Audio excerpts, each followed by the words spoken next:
আজকের এই বিশেষ আয়োজনে সবাইকে স্বাগতম। ইসলামী ইতিহাসের একদম শুরুর দিকের অত্যন্ত রোমাঞ্চকর একটি অধ্যায় নিয়ে আজ আমরা কথা বলবো। আমরা জানব অত্যন্ত প্রভাবশালী এক গোত্রপতির ব্যক্তিগত যাত্রার গল্প। চলুন ইতিহাসের এই চমকপ্রদ পাতাটি উন্মোচন করি। একটু ভাবুন তো, ঐতিহাসিকভাবে কোনো বড় বিরোধ মেটাতে সাধারণত কী লাগে? যুদ্ধ, তাই তো? কিন্তু তরবারি ছাড়াই যদি শত্রুদের একটা আস্ত গোত্রকে জয় করা যায়, তাহলে কেমন হতো? ইতিহাস কিভাবে এমন একটা অপ্রত্যাশিত সমাধানের সাক্ষী হল, সেটাই আজ আমাদের মূল আকর্ষণ। শিক্ষার্থীদের জন্য এটি একটি বিশাল কৌতূহলের বিষয়। সিরাত এবং অন্যান্য ঐতিহাসিক মূল গ্রন্থগুলোই কিন্তু আমাদের অতীতের জানালা। আমাদের আজকের উদ্দেশ্য হল এই জটিল ঐতিহাসিক তথ্যগুলোকে একদম সহজ এবং সাবলীল গল্পের মতো করে সবার সামনে তুলে ধরা, যাতে করে পুরো বিষয়টা খুব সহজেই বোঝা যায়। আমাদের আজকের আলোচনার মূল ধাপগুলো এক নজরে দেখে নেওয়া যাক।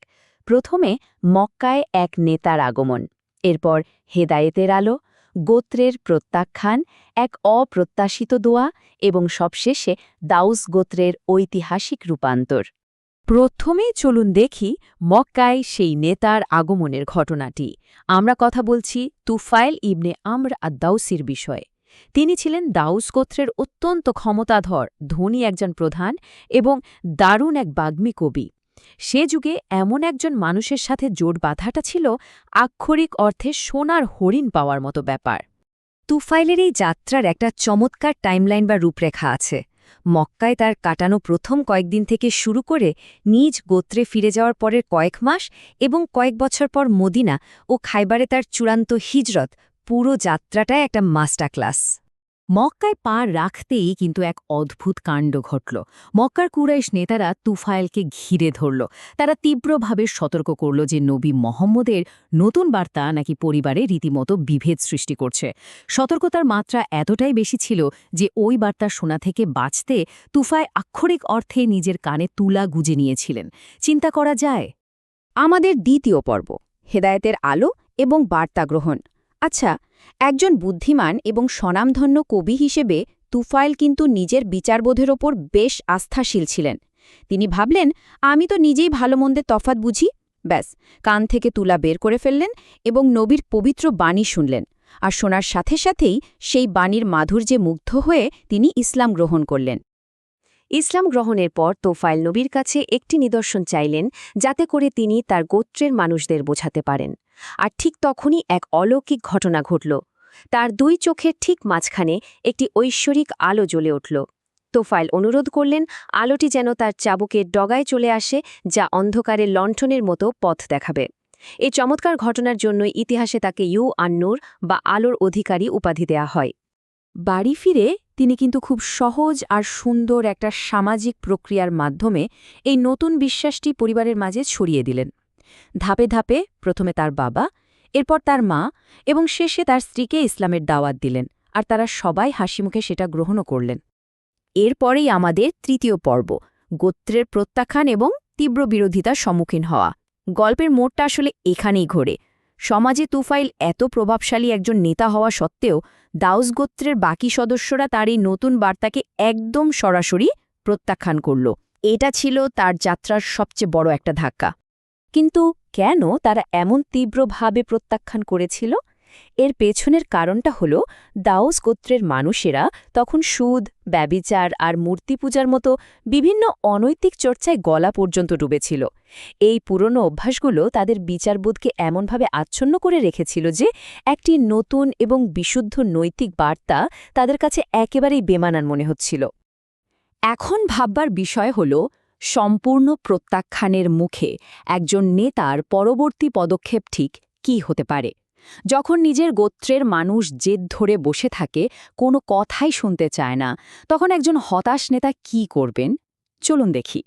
আমাদের চতুর্থ পর্ব, এক অপ্রত্যাশিত দোয়া, যা দয়ার চূড়ান্ত দৃষ্টান্ত। চরম হতাশ আর বিরক্ত হয়ে তুফাইল সোজা মক্কায় নবীর কাছে ফিরে এলেন। তিনি গোত্রের এই মারাত্মক একগুঁয়েমির কথা খুলে বললেন এবং রীতিমতো অনুরোধ করলেন যেন ওই গোত্রের ধ্বংসের জন্য বদদোয়া করা হয়।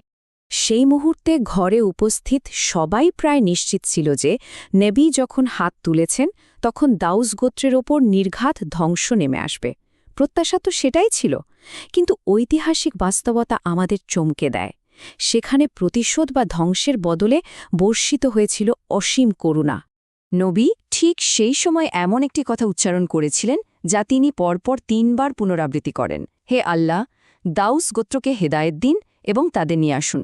প্রতিশোধের বিপরীতে ধৈর্য এবং ক্ষমার এমন অবিস্মরণীয় দৃষ্টান্ত ইতিহাসে সত্যিই বিরল। নবী শুধু দুয়াই করেননি, তুফাইলকে কিছু স্পষ্ট আর যুগান্তকারী নির্দেশনাও দিয়েছিলেন।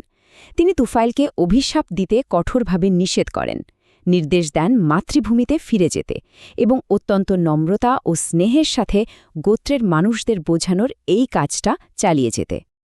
আর এভাবেই আমরা পৌঁছাই আমাদের শেষ পর্বে, দাউস গোত্রের রূপান্তর বা চূড়ান্ত সমাধান। নবীর নির্দেশ পেয়ে তুফাইল নিজ জন্মভূমিতে ফিরে গেলেন। এরপর পরবর্তী বেশ কয়েক বছর ধরে তিনি অভাবনীয় ধৈর্য আর নম্রতার সাথে তার এই প্রচার কাজ চালিয়ে যান। এই অসাধারণ ধৈর্যের প্রভাব কতটা গভীর ছিল জানেন? এর প্রমাণ পাওয়া যায় একটি সংখ্যা থেকে, ৮০। হ্যাঁ, প্রায় ৮০ থেকে ৯০টি পরিবার শেষ পর্যন্ত তার এই নম্র আহ্বানে সাড়া দিয়েছিল। তারা বার্তাটি গ্রহণ করে এবং নবীর সাথে যোগ দেওয়ার জন্য হিজরত করে। ধৈর্যের কি এক বিস্ময়কর ফল, তাই না? এই ঐতিহাসিক টাইমলাইনের উপসংহারটি কিন্তু দারুণ রোমাঞ্চকর। এক সময়কার চরম শত্রু সেই গোত্রটি পরবর্তীতে অত্যন্ত গুরুত্বপূর্ণ মিত্রে পরিণত হয়। তাইফের অবরোধের সময় এই দাউস গোত্রের ৪০০ জন পুরুষ ক্যাটাপোল বা প্রস্তর নিক্ষেপক যন্ত্রের মতো উন্নত সামরিক জ্ঞান নিয়ে সহায়তা করতে হাজির হয়েছিল। আর সবচেয়ে বড় চমকটা কি জানেন? তুফাইল নিজেই তার গোত্রের সেই পুরনো মূর্তিটি নিজ হাতে ধ্বংস করেছিলেন। এই পুরো ঘটনা থেকে আমরা একটা চমৎকার শিক্ষণীয় বিষয় বা টেকওয়ে পাই। সত্যিকারের নেতৃত্ব এবং দীর্ঘস্থায়ী পরিবর্তন কখনোই রাগ বা ক্রোধ দিয়ে অর্জন করা যায় না, বরং তা আসে অসীম ধৈর্য এবং নম্রতার মাধ্যমে। সমবেদনা কিভাবে ইতিহাসের গতিপথ একেবারে বদলে দিতে পারে, এটি তার এক উজ্জ্বল দৃষ্টান্ত। আজকের এই আয়োজনের একেবারে শেষে এসে একটি ভাবনা নির্দেশক প্রশ্ন রেখে যেতে চাই। জীবনে যখন তীব্র বিরোধিতার সম্মুখীন হতে হয়, তখন আমাদের প্রতিক্রিয়া কি হওয়া উচিত? রাগ বা ক্ষোভ, নাকি হেদায়েত ও কল্যাণের জন্য দোয়া? আশা করি ইতিহাসের এই চমৎকার পাঠটি আমাদের সবাইকে নতুন করে ভাবতে শেখাবে। আজ এ পর্যন্তই। সাথে থাকার জন্য অসংখ্য ধন্যবাদ।